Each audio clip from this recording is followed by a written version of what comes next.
Timed. Yeah, timed out. Okay. Okay. Right. So the next thing, again, before you switch that water pump on the control panel, make sure the tap's in the correct position. You can see where that can go. Yeah. So if that had been left open as draining, and then you've gone and switched the water pump on, there's going to be water coming out where you don't want it to come out. Same in your bathroom. Make sure that all them are shut. Then you can switch the water pump on. So light on, water pump's on. Okay. So what you need to do is open the tap now to get the air out of the system. If you drained it previously, obviously there's going to be a lot of air in the system, especially on the hot side because you've got 10 litres of air in that tank. So what I tend to do is start with this tap, open it on the cold side first, make sure you've got water coming through. But you may find you'll have a lot of spluttering. It will do that in a second because I pulled the pipe out a second ago. So that's what you normally get. You'll get splutter, splutter, splutter. Once you've got a solid stream of water, then you know you've got a good supply coming in. To fill your hot water tank, turn it to the hot side of your tap. Again, open that up. You'll get a lot of spluttering, and sometimes the air comes out with quite explosive force. It just splatters everything. Okay. Once you've got a solid stream like that, that means your hot water tank's full. If it's still spluttering, then obviously there's still air in it. I forgot to switch the water heating on. Right. Okay. So what I'll do, I'll switch that water heating on.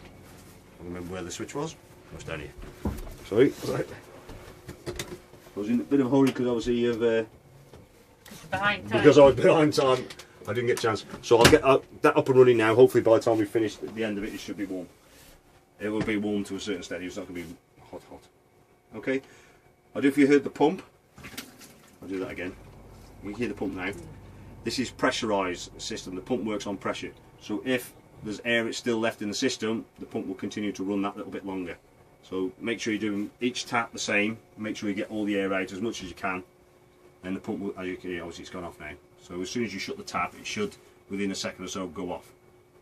But if there's air in it, it can run for another couple of seconds, which is obviously very annoying at the middle of the night if someone opens a tap. Okay? Happy with that? Yeah, thanks. Okay, so water heating is next, normally. So I've just switched them on, but I'll show you how to do it. Right, so there's options of electric or gas, or both, which I've got running on both now. So to switch the water heating on electric is that isolating button first, okay? And then down on the floor level, there's another switch. Okay, if you haven't got one switch, you've got more. Right, so down at the bottom here, you got, that is water heating. If you can see, it says Ultra Store, so that stores your water. This one's the same as well, Ultra Store, storing your water. The one up there, which looks similar to that but isn't, it says Ultra Heat, which is your fire. Okay, so Ultra Store, storing your water.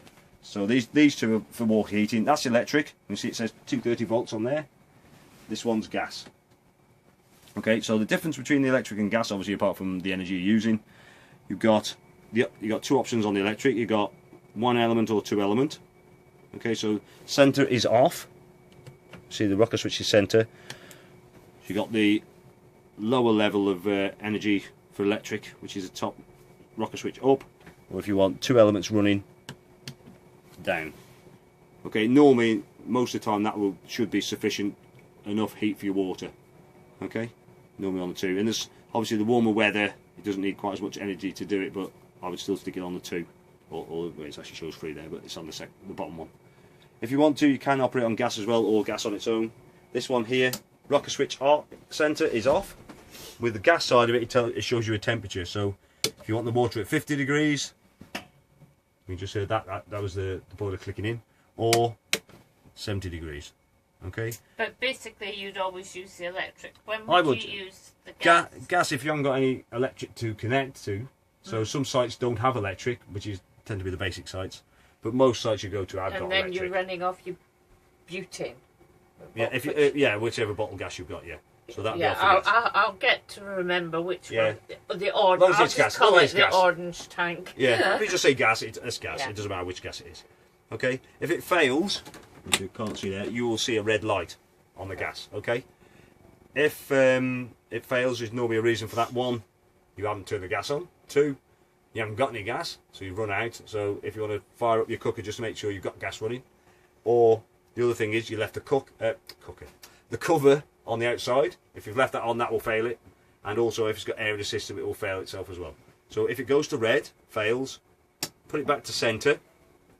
Check them different things. Make sure you've checked them.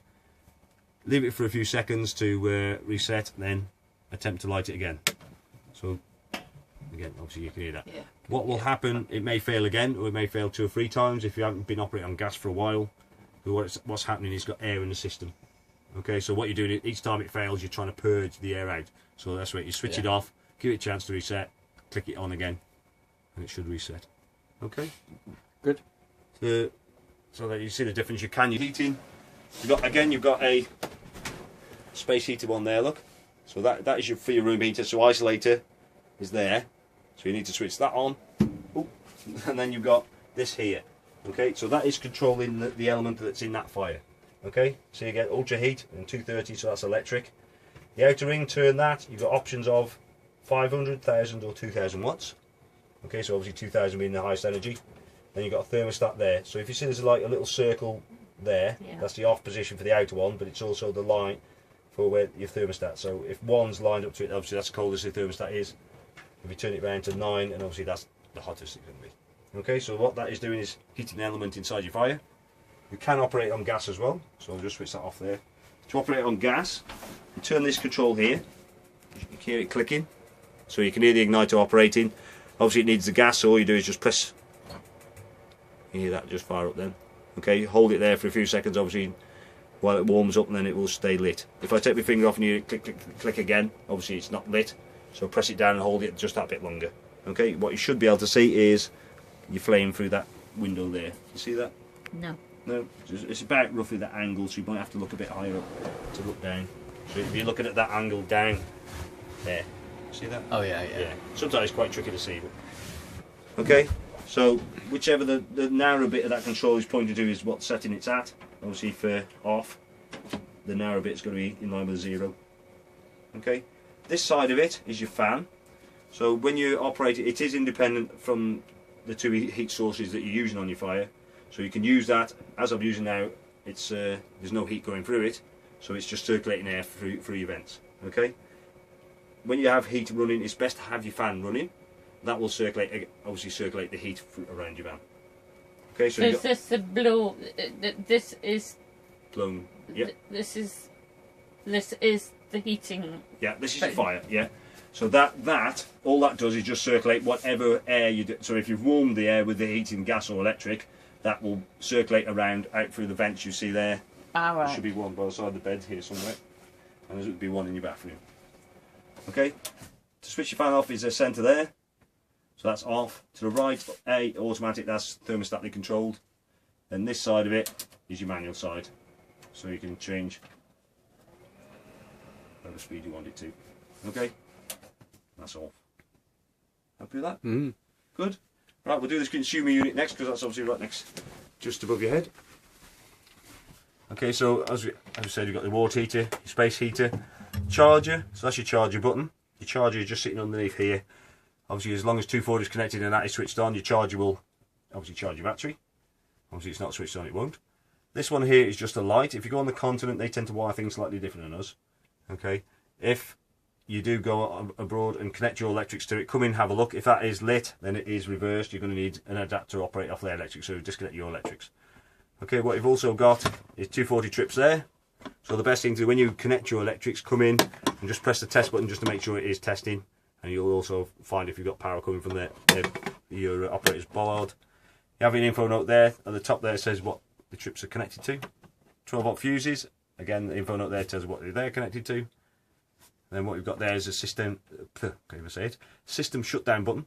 Okay, what that will do, even though that one there switches to 12-volt systems off the power button on your control panel, that will actually shut down all the 12-volt systems in your van. Okay, so when you're in storage, not using it for 2 or 3 months, it's best to shut that down. That will preserve the your voltage in your battery, especially as you've got a motor mover. If you've got it in storage, and if you've got it at home, obviously you could connect electric to it and keep it charged up. If you're in storage, obviously the likelihood of being able to charge it is going to be pretty remote. And if you want to use your motor mover and you've got a flat battery, obviously it's not going to be moving very far. Okay. So if you do switch that off, the system shutdown button, when you're in storage, make sure you switch it back on again with the same button, because that one won't do that if you switch it off there. Okay. That's fine. Right. I'm just sort of watered the little bits at the side. That's got that open, might as well. What these clip things? Yes. That's either wine bottles or glasses and things like that. Oh, glasses. Yeah. Right. I realised the wine bottles, but I couldn't work out what they were. You like the wine glasses, the thin, tipsy. Just click those on. Yeah. Okay. Your next thing is your fridge. Okay. To switch it on and off is this little tiny button here. You can see it's actually on at the moment because there's a blue light on, and the LCD is actually asleep at the moment. I can press any button just to light it up. There we go. So it's actually operating on gas at the moment, and that's your temperature range there. If I want to change energies, press the left button. So now it's running on electric. Okay.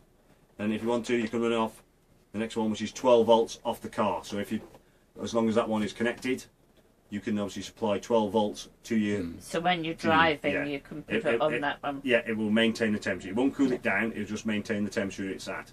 So if you've got it sitting at home and you can plug electric or whatever to it, you can cool the fridge down before you travel. And then when you switch it to 12 volt, when you connect to the car, the engine's running, it will supply 12 volts to your fridge and keep the fridge cool.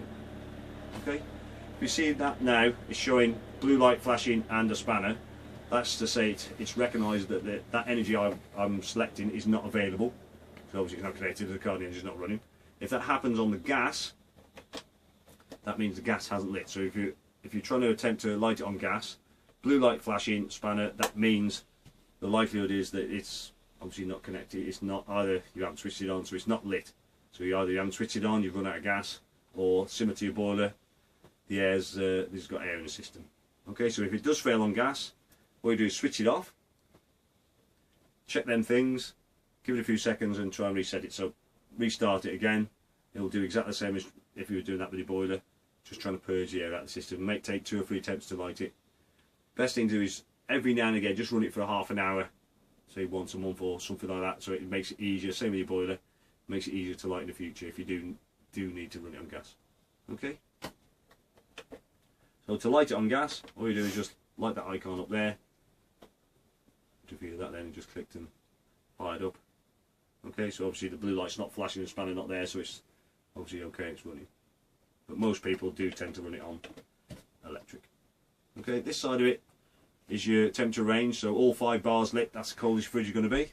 Obviously if it's coming out frozen button, then obviously it's too cold. So all you do is press this right button and that will change how many bars are lit. So 2 or 3, probably about average, depends on the temperature outside obviously. Okay, happy with that? Yeah, you've got to accept I'm fairly... So it's running on electric at the moment? Yes. And the lights, so it's plugged in somewhere? Yeah, we've got 240 connected as well. That will also, it won't run, if you on a site where obviously there's no electric available. Okay, so you just press and hold. If you've been camping, right. Obviously you don't need matches. Even I've found the gas lighter from the from our camping. Yeah, but you don't need that. I don't need it. No, I don't need it. Also, it has got.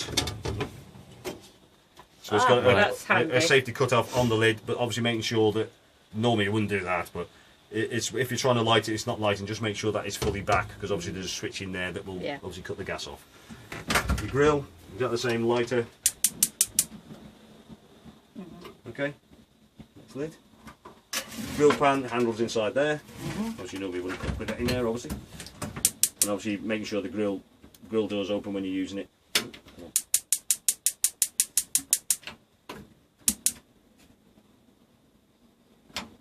Okay. So, microwave. That does nothing on its own. If you do that, it just goes for the auto menu. Okay, so if you want to put it on seconds, press the power button once. If you want 100%. Yeah. Then you can turn that and it goes seconds, and then just press start. Okay. Right. If you want to change the power, just press the power button, 50%, 80%, whatever. Right. Okay. That's fine. And then you just turn that and it goes 3 seconds. Okay.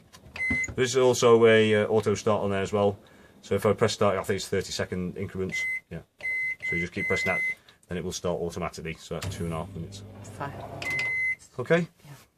What you don't do is travel with glass plate in, because if that drops onto the top of that sink, it goes through that goes smashed. It's going to be expensive. So don't trouble there because it does bounce out. Glass top is going to be very expensive.